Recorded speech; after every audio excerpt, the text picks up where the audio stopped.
Eu vi em algum lugar que tu fez faculdade de Direito, correto? Eu sou formado em Teologia, né, pela Faculdade de Teologia e Ciências Humanas do Amapá, e estou pós-graduando em Direito Constitucional.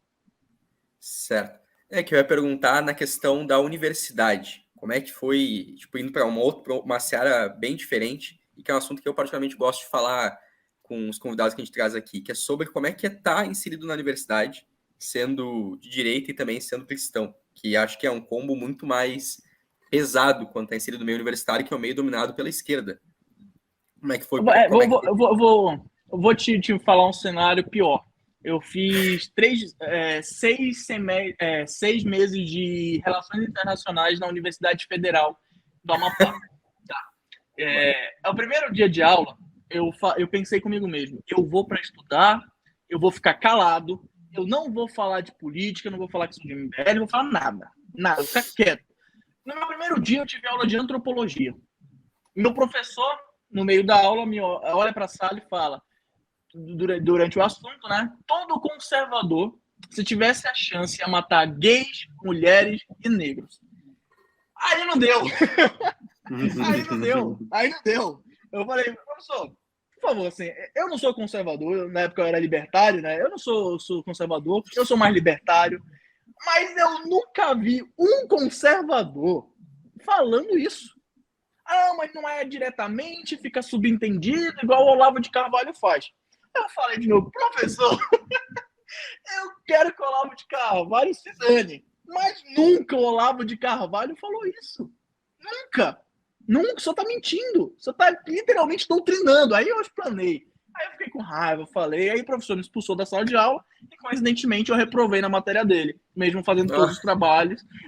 Então aí eu desisti da faculdade porque eu não tinha capacidade emocional na época de fazer tanto teologia quanto relações internacionais e trabalhar no shopping.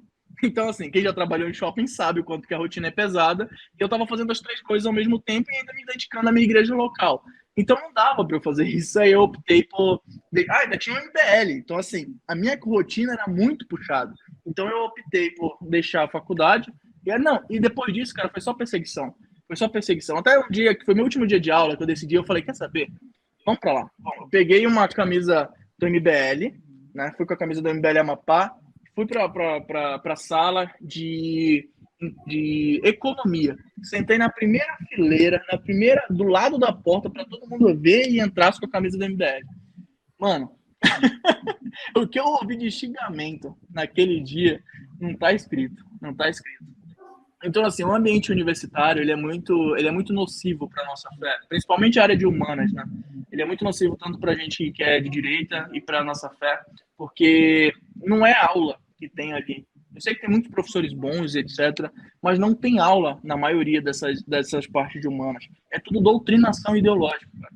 É doutrinação ideológica. No primeiro dia também fizeram um trote dizendo que quem chegaram uma professora lá e duas alunas do diretório do centro acadêmico e fingindo ser bolsonaristas e falando que quem fosse lulista ia ser reprovada na sala de aula, que não queria nenhum tipo de feminista ali dentro, nenhum tipo de comunista. Aí no final é óbvio que isso aqui é uma trollagem. Agora, quem for bolsonarista vai ter que estudar o dobro para passar na minha aula.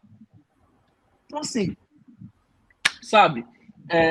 O ambiente que a gente vive hoje é muito nocivo. E é por isso que eu defendo de forma, acho que até um pouco mais ferrenha que o Renan, ou até mesmo no mesmo nível, que a gente tem que proibir muita coisa que é ensinado em sala de aula, dessa questão de cultura woke, cara, porque a gente está vendo o que está acontecendo nos Estados Unidos. A gente está vendo. A gente pega o governador DeSantis lá da Flórida, sempre esqueço o primeiro nome dele, mas é da Flórida. Eu acho. Ron DeSantis. Ele está indo com tanta força porque é uma necessidade. Porque é uma necessidade que está se tornando aquele país. É preocupante, cara. É preocupante, porque já foi a maior potência do mundo e hoje até o exército é muito ligado com essa questão de cultura woke, etc. Então, se não dá uma segurada na letra da lei, a gente sofre muitos perigos. A gente corre muitos perigos, ainda mais no Brasil. Ainda mais no Brasil, a gente não tem poder de compra, não tem liberdade de mercado, não tem uma escola básica de qualidade. Eu vi um projeto de lei dele que eu queria ver se eu conseguiria protocolar com o Guto, que é, desde o ensino médio, o moleque já entendeu o que é comunismo e a história do comunismo, de quantas pessoas mataram, de quanto sofreu o país pós-comunismo. Cara, às vezes a gente fica tão preocupado de não parecer um doutrinador nesse aspecto, que a gente deixa os outros doutrinarem as nossas crianças, sabe? Então, se a gente não se preocupa em positivar isso em lei, outra pessoa vai se preocupar em positivar outras coisas em lei, sabe? Eu estava até fazendo uma analogia, isso não é um consenso, eu queria até ouvir a opinião de vocês sobre isso. Me dizem o que vocês acham. Hoje é crime você falar que é a favor de homicídio, certo? Você não pode motivar. Exato, é apologia ao crime. Hoje você não pode incentivar o suicídio, porque é apologia, você está incentivando alguém a morrer. Você não pode falar que é contra o Estado Democrático de Direito, porque você está incitando um golpe de Estado. Hoje, no nosso Código Penal, é crime aborto. Entende onde eu quero chegar? Sim. Então, por que hoje a gente dá liberdade para as pessoas defenderem o aborto? Para defenderem que mulheres possam matar crianças no seu ventre. Porque é crime, já é tipificado em lei. E fazer apologia a qualquer tipo de crime é crime. E não está tipificado em lei. A gente tem que fazer algumas leis, e essa é uma opinião minha, não é uma opinião do movimento.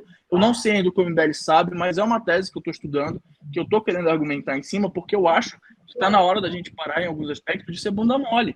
De achar que porque nós somos liberais, a gente tem que deixar as pessoas fazerem o que quiser contra a nossa própria liberdade e a liberdade dos nossos filhos, sabe? Aí no sul vocês estão passando por isso em algumas cidades. Acho que foi em Santa Catarina, que o ministro Fux derrubou uma lei que proibia ideologia de gênero nas escolas. Sim, se eu não me engano, foi em Santa Catarina isso. Se a Câmara Municipal, que é quem decide, não pode decidir o que vai ser ensinado na sala de aula, ou melhor, o que não vai ser ensinado. Não vai ser ensinado. Nossa, a gente tá. E assim, não é uma ciência, né? Não é uma ciência, não é algo assim exato, não. E é para criança, cara. E é para criança. Então, se a gente não começar a positivar e tornar crime muitas dessas coisas, cara, a gente não sabe onde a gente vai chegar. A gente não sabe onde a gente vai chegar. Sobre essa questão, assim, ó, duas coisas que eu gostaria de falar. Tu falou nessa questão de proibir, né? Na Polônia, por exemplo, é proibido ser comunista. Em países que eles já tiveram regime comunista, é proibido. É equiparado ao nazismo a defesa de uma ideologia totalitária. Então, assim, é claro que existe, digamos assim, o nazismo foi uma coisa, o comunismo é outra, eles, digamos assim, existe um sentido pior no nazismo, mas, assim, o comunismo ele também é autoritário. Ele é uma ideologia totalitária que matou muitas pessoas, que matou mais, e matou mais que o nazismo. Então, assim, digamos assim, existem países onde é proibido ser comunista. E a gente, por exemplo, no Brasil tem um ministro da Justiça que é comunista. Né? As pessoas elas são comunistas de cabeça erguida, né? Outra coisa que essa semana me chamou a atenção um vídeo que, assim, não tinha nenhum propósito político. Eu estava vendo um vídeo, era para ser engraçado, mas daí me levou a pensar numa coisa, que é uma criança pequena que ela pega ela abre um armário, ela tira sabe aqueles potinhos de ração de cachorro, assim? Que é o potinho meio redondo, assim, abaladinho e tal.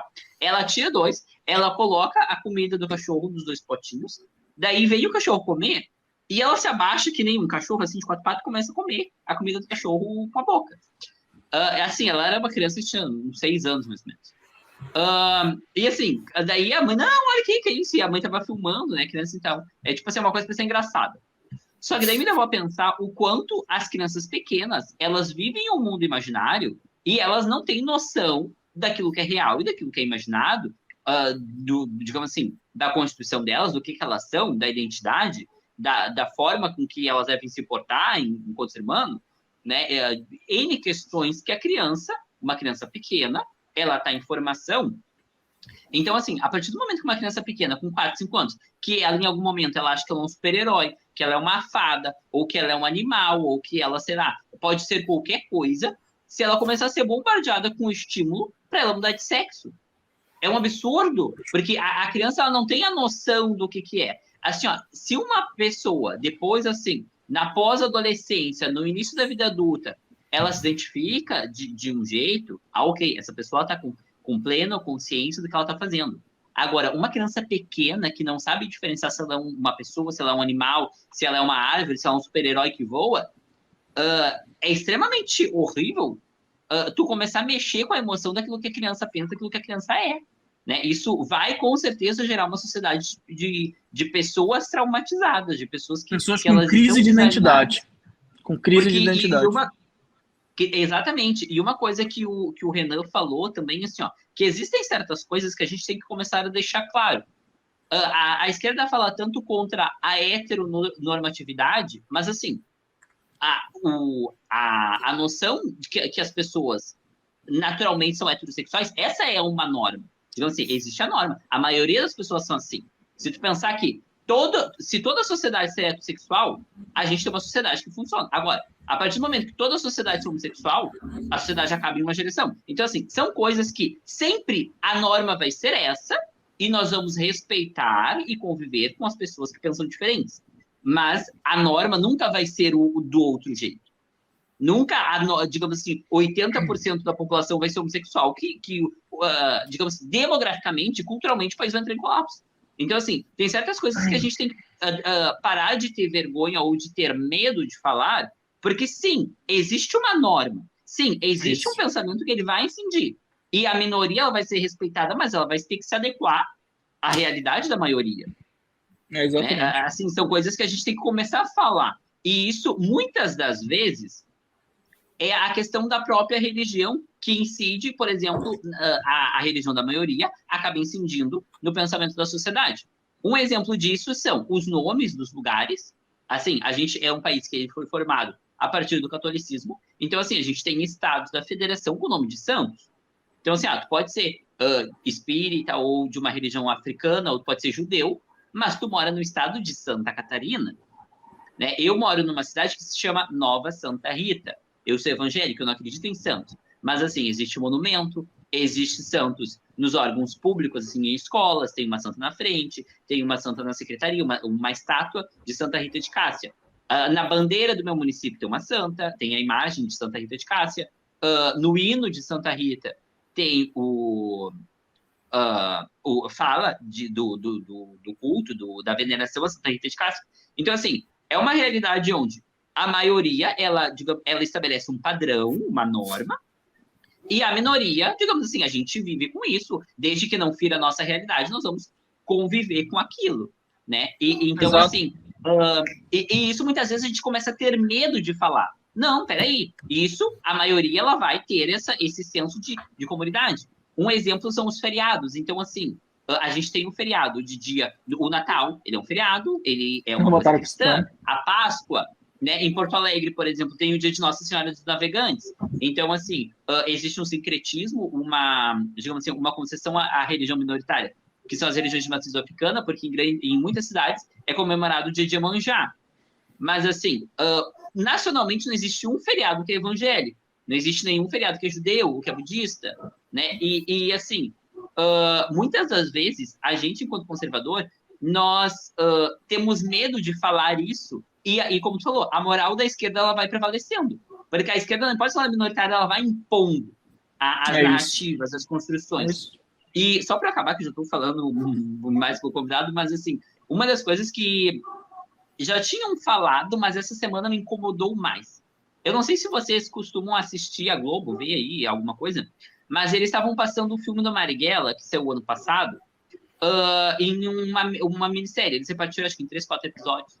E, assim, o ano passado, quando saiu o filme, já tinha crítica de que a pessoa, o Marighella, ele é um personagem histórico, não é uma pessoa inventada, ele era representado por um ator negro, sendo que ele era descendente de italianos, o próprio nome, Marighella, né? Não, ele não era negro.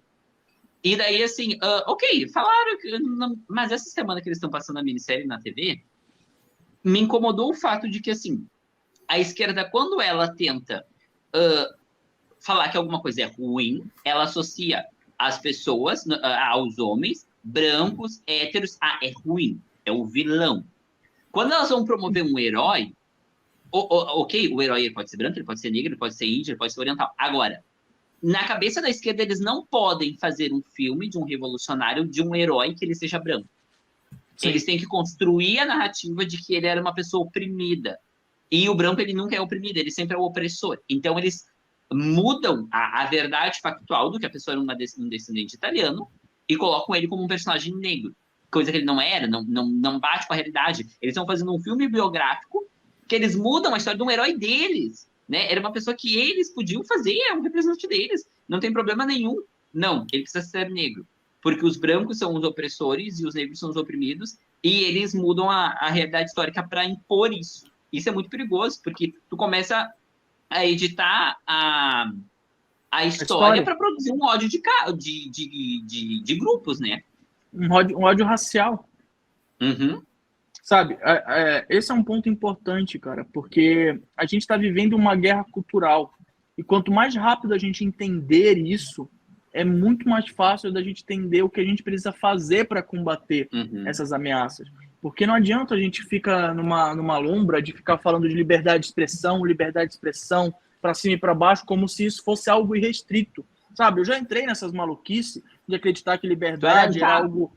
Eu era ANCAP, eu acreditava que a liberdade ela devia ser irrestrita, desde que você não ferisse a vida e a liberdade e a propriedade. E até em uma visão libertária anarcocapitalista, a partir do momento que você fere a vida de uma pessoa, como o aborto, por exemplo, como mudança de gênero, porque você está impactando a vida dessa pessoa, já deveria ser errado, sabe? Mas o ponto que eu estou querendo falar é que quanto mais rápido a gente entender que a gente está numa guerra, porque a esquerda ela não está preocupada em respeitar a tua individualidade, ela quer te impor algo, ela quer destruir algo. É o que o pastor Iago Martins sempre fala. Quando que a gente vai entender que a esquerda odeia a gente, que a esquerda odeia a nossa fé, que a esquerda odeia as nossas tradições, a nossa língua enquanto nação? Quanto mais rápido a gente conseguir perceber isso, mais fácil vai ser da gente conseguir combater esse tipo de coisa. E uma coisa que a MBL tem feito muito é entendido essa guerra cultural. Tanto é que no Clube MBL, inclusive, se você aí que está assistindo não está no Clube MBL, entre no Clube MBL. Teve um relatório sobre o Silvio Almeida, que é o ministro dos Direitos Humanos, que vai implementar um ódio racial no nosso país. Meu Deus, cara, eu tenho medo que vai acontecer. Daqui a pouco vão nascer nazistas, pessoas que são contra, que odeiam negros por causa desse ódio que está sendo implementado de branco contra negro, de negro contra branco. Porque é assim que eles usam. Antigamente, no comunismo conservador, né, tradicional, era o ódio do trabalhador contra o patrão, né, contra o detentor ali dos meios de produção. Hoje não. É uma guerra do branco contra o negro, do negro contra o branco, do gay contra o hétero, do evangélico contra o ateu, da esquerda contra a direita. Ou seja, não existe um diálogo. É uma imposição de uma cosmovisão, sabe? Então, se a gente não perceber isso e colocar freios positivados em lei, a gente está em maus lençóis. Você acabou de ver um corte do MBL News RS. Não se esquece de curtir o vídeo, botar um comentário aqui embaixo e se inscrever no canal.